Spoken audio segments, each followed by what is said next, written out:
let's talk about One Piece. Side note, this is a university project. If something sounds weird, that's probably it. Let's get into the topic intro then. Character work needs a lot of things. They need their theme, their motive, their backstories, and a lot of love put into it. Characters specifically need structure. But have you ever wondered like what makes them stand out? Why is my character and story just doesn't hit the same? For me, Eiichiro Oda is a masterclass at writing characters. In particular, he knows how to bring out the emotion and how to make them more impactful, even with the most ridiculous design you have ever seen. Trust me bro, a man built like this has the saddest backstory in One Piece.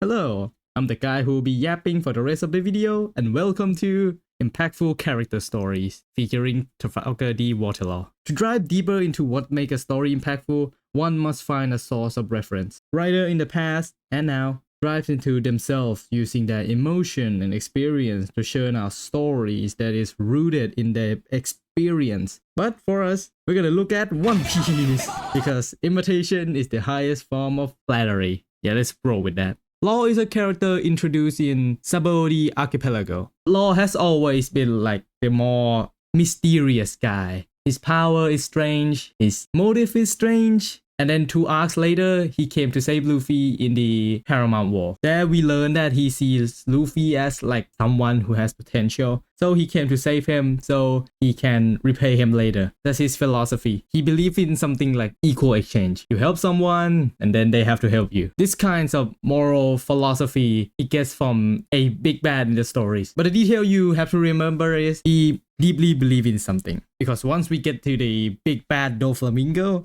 his story will be more clear to you. And when we see him again is in Punk Hazard. He's now scheming something. He aligns himself with Luffy, which Luffy takes that they are friends now. My god, Law, you have no idea what you're getting yourself into. And then they plan to take down one of the 4 Emperor of the Sea, Kaido. You see, Kaido buys weapons from Doflamingo, and Doflamingo gets strong weapons from a scientist named Caesar working on Punk Hazard. So Law came to Punk Hazard to get Caesar and bring Caesar to take down Doflamingo. Now I'm gonna pause the story for a second and get into his backstory with Doflamingo. He was born in the North Blue, in the country of Belaz, something. It's a rich city that has a lot of doctors. All you need to know is the city is mining for amberlet, but the amberlet is poisonous to humans. They're not poisonous to the current generation, but next generation. So Law got the disease. His younger sister got the disease, and the world government convinced everyone that the disease is contagious, even though it's not. So, like the world government usually do,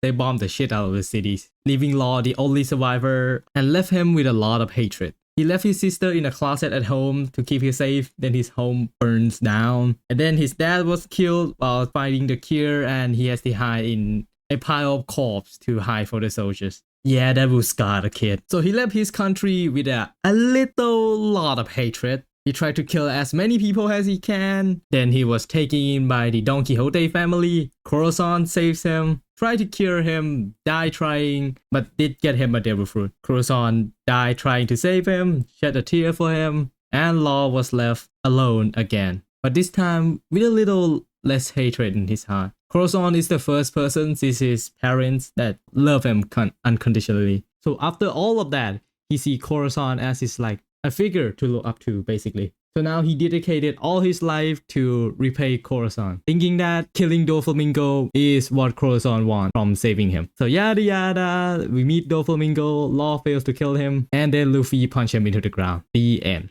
But one scene after Doflamingo defeat that I really love is when Sengoku, the former fleet admiral of the navy. We get to hear more backstories for Corazon. Corazon is actually an undercover agent for the Marines and personally knows Sengoku. While at first Corazon saves Law because he has a D in his name, it's important thing but not explained right now. Corazon got the news about the Ope no Mi, basically a fruit which can save Law, but also one of like the more powerful devil fruit in One Piece. So he tried to get it for Law, and Doflamingo finds out that he's a traitor. Sengoku tells him not to go, but Corazon didn't listen and got himself killed. Years later, Sengoku finds out that Corazon went there to get a fruit for someone, but don't know who it is until now. So Sengoku come to confront Law and see why Corazon sacrificed himself for this kid. And while they were having a conversation, Law shows Sengoku that he doesn't really understand why Corazon saves him. He keeps saying things like, oh, I have a D in my name, that's why he saved him. I have to kill Doflamingo, that's the will he passed on to me. But then Sengoku said something that shook Law to his core.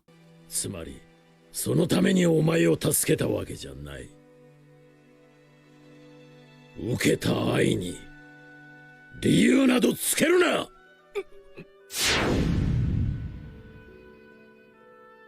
愛してるぜ。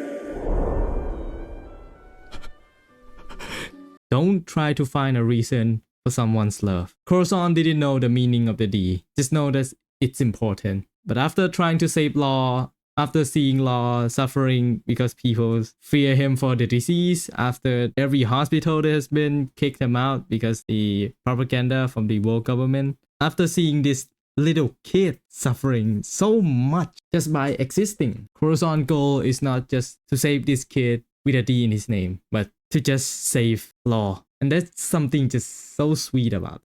Oh, what are we talking about? Oh, right, character writing. Let's break down the key point of what makes Law's story impactful. First, the introduction. When we first see him, he already has a lot of mysterious quality about him. His power is weird, his attitude towards other people. This already sets up a lot of questions in the reader's mind. And that is the first step of hooking in the readers, to make them ask questions. Now, the second part is to slowly reveal who they are. We see Law saving Luffy's. We see his philosophies. We see him teaming up with Luffy and what he wants to do. We then saw his backstory that explained a lot of questions about his personality and how he operates. And lastly, the payoff. And lastly, the resolution. In this video, I might not have explained everything clearly because it has to be a short video, but we see how each step of the character has taken its form into the final result of the characters. We see from how Law sees Luffy as a tool to be used into someone he can rely on and found safety in. We see how the teaching of Doflamingo is slowly being erased by the love he gets from Corazon and the supportive friend he has in his crew. And most importantly, we see how his misunderstanding of the kindness he had been given is corrected with Sengoku. Yeah, so the reason why Law is impactful is he has a mystery at the start. Then we explore the character, how those mystery comes to be, and the resolution. 3-step that is quite complex in my opinion. A lot of research has to be done, and you just have to know your own characters. The most important thing is you need to try to pull the heartstring of the audience. Getting them to care about the character is not easy. So focus on the mystery of your character, the backstory, and their resolution. It will make your character more impactful. Well, that's it. See ya.